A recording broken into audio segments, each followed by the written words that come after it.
Assalamualaikum, baik kelas 1, kelas 2, kelas 3 semuanya. Halikum di hadzal yaum. Untuk materi pertama kali ini kita akan belajar tentang wudu. Di dalam wudu ada beberapa fardu yang harus dipenuhi sehingga wudu bisa menjadi asah dan sholatnya pun otomatis asah. Karena ketika kita mengerjakan sholat dan wudunya tidak asah, maka sholatnya pun otomatis tidak asah. Nah, dalam wudu perlu kita ketahui bahwa fardu wudu ada 6. Yang pertama adalah niat. Niat secara syariat adalah bertujuan mengerjakan sesuatu yang bersamaan dengan mengerjakan sesuatu tersebut. Kalau memang tidak bersamaan, maka namanya azam. Contoh, kalau kita ingin atau berencana mengerjakan sesuatu, hari ini sekarang kita punya rencana, nanti siang atau nanti malam kita akan masak bareng-bareng. Otomatis itu adalah rencana yang tidak bersamaan dengan pekerjaan. Maka itu adalah contoh daripada azam. Kalau niat bagaimana? Kalau niat ini harus bersamaan dengan pekerjaan. Contoh dalam wudu. Dalam wudu kita harus membasuh muka. Maka niat harus bersamaan dengan membasuh muka. Kalau tidak bersamaan, maka namanya bukan niat, tapi azam. Azam. Jadi dalam wudu niat harus bersamaan dengan membasuh wajah. Ya. Yang pertama, fardunya wudu adalah niat. Niat harus dikerjakan bersamaan dengan membasuh bagian daripada wajah. Perlu diketahui bahwa batas wajah dalam wudu itu dalam segi panjang dan lebar. Kalau dari segi panjang itu dimulai dari tempat tumbuhnya rambut kepala sampai dengan dagu. Kalau orang Madura mengatakan cangkem, gitu ya. Kalau dari lebar, sisi lebarnya itu mulai dari telinga kanan sampai dengan telinga kiri. Itulah batas wajah yang harus dibasuh dalam wudu. Namun ulama mengatakan bahwa dalam membasuh wajah itu tidak cukup dengan hanya membasuh batas wajah saja, bahkan harus membasuh sebagian dari kepala dan juga sebagian dari leher. Contoh, kalau tempat tumbuhnya rambut ini di sini, maka membasuh wajah ketika wudu itu tidak cukup persis di sini. Persis ini ya. Ini batas wajah. Ini tidak cukup. Ya, tidak cukup sampai dagu di sini. Ini tidak cukup. Bahkan harus membasuh sebagian daripada kepala dan membasuh sebagian daripada leher. Jadi kalau untuk ini diikutkan. Ya. Dagunya, sebagian daripada dagunya itu diikutkan. Dan lafaz-lafaz niat dalam wudu itu banyak versi. Seperti yang mungkin kita ketahui, nawaitul wudu'a li raf'il hadatsil asghari fardhon lillahi ta'ala. Atau dalam niat wudu itu juga boleh dengan niat nawaitu istibahatan muftaqirran ila wudu. Boleh. Atau nawaitu fardhal wudu li raf'il hadatsil asghari lillahi ta'ala. Demikian lafaz-lafaz niat wudu yang boleh dipakai. Sedangkan yang perlu digarisbawahi dalam niat wudu adalah lafadz liraf'il hadas. Lafadz liraf'il hadas ketika tidak diucapkan maka wudunya tidak sah. Selanjutnya fardunya wudu yang kedua adalah membasuh wajah, membasuh semuanya wajah. Yang tadi dikatakan bahwa batas wajah itu mulai dari tempat tumbuhnya rambut, kepala sampai dengan dagu. Sedangkan lebarnya di antara telinga dua. Jadi dari ini sampai ke sini. Itu adalah batas wajah dari sisi lebarnya.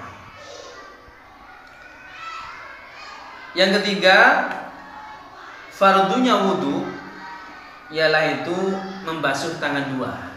Nah, dalam membasuh tangan dua harus diperhatikan batas-batas dari mana yang harus dibasuh sampai di mana juga yang harus dibasuh.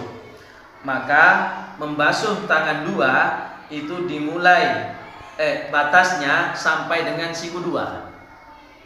Ya, sampai dengan siku dua. Ini. Nah, dari sampai di sini. Itu yang wajib dibasuh dalam wudu. Nah, sekarang ketika ada kasus seseorang yang Allah tidak memberikan siku kepada orang tersebut, artinya tangannya ini tidak bisa digerakkan begini. Siku itu kan karena bisa digerakkan, hanya namanya siku. Kalau sekarang ada manusia, ada seseorang yang Allah ciptakan tanpa siku, sehingga tangannya begini saja, maka sampai di mana batas membasuh tangan dua? Nah, ini jawabannya harus diperkirakan. Sepanjang mana, seberapa panjang siku manusia secara lumrahnya.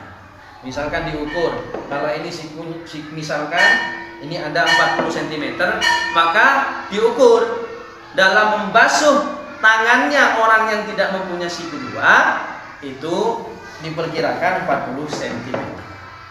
Jadi gitu. Ini bagi orang yang tidak mempunyai siku dua. Dan perlu diperhatikan dalam membasuh tangan harus juga membasuh sesuatu yang ada di bawah kuku, yaitu dari beberapa kotoran. Kotoran yang ada di bawahnya kuku itu harus dibersihkan. Makanya kenapa dalam wudu ada sunnah-sunnah wudu yang diantaranya adalah membersihkan tangan dua, ya, ngapuranjang, ya, membersihkan tangan, menyela-nyelai tangan dua. Itu kenapa? Agar supaya tangan kita bersih daripada kotoran yang nempel di kuku kita juga harus dibersihkan. Itu hikmah daripada sunnah-sunnah wudu. Jadi dikerjakan sebelum kita wudu. Kemudian wajib juga membasuh sesuatu yang ada di tangan dua, seperti rambut. Misalkan rambut di tangannya banyak, itu juga harus dibasuh. Atau istilahnya,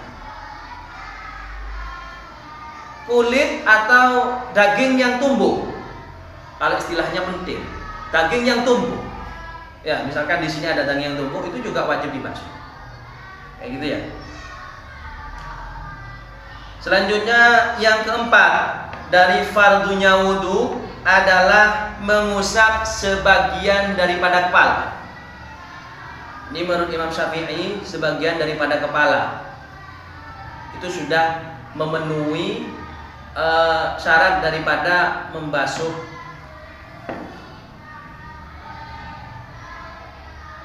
syarat daripada mengusap kepala. Itu cuma sebagian kalau Imam Syafi'i.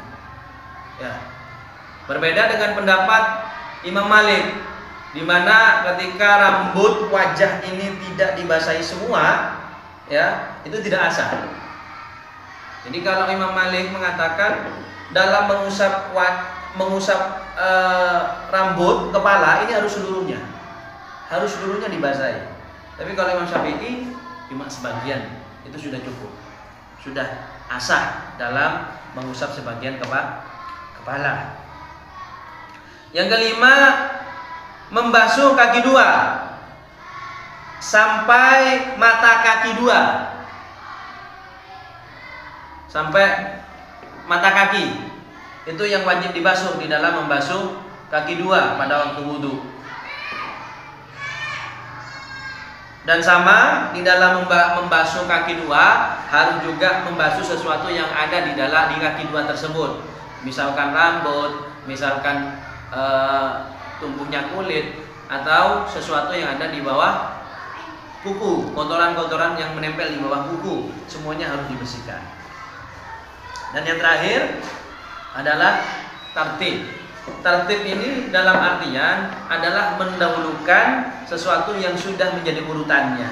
Jadi kalau misalkan tadi kita yang pertama niat, dan yang kedua adalah membasuh wajah, selanjutnya membasuh tangan 2, mengusap sebagian kepala, dan terakhir adalah membasuh kaki 2. Itu semua tidak boleh dibolak-balikkan. Misalkan dalam wudhu kita niat yang pertama kali dibasuh adalah kaki dulu, kemudian setelah kaki tangan. Ini tidak asah. Karena apa? Karena tidak tertib.